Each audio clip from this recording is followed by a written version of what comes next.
సాయిబాబా పూజలో కోవా బిళ్ళలు పెడతాము. ఇవి కోవాలు కాదు, ఇక్కడ కూర్చొని ఉదయం నుండి పడిగాపులు కాస్తున్నావు కాపల. అది వెంకటేశ్వర స్వామి పూజలో పెట్టే పిండి ప్రమిదలు. చూడండి ఫ్రెండ్స్.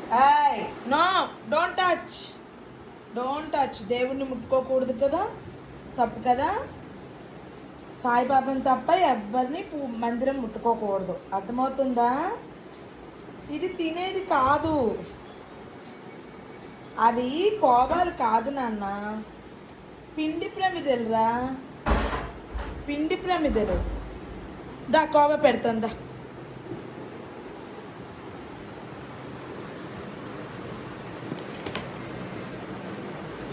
ఇగో ఇది కోవా, దా తిను, తిను. చూడండి ఫ్రెండ్స్, ఇలా ఉంది మా జూలితో పిండి ప్రమిదలు కోవా అనుకుంటోంది.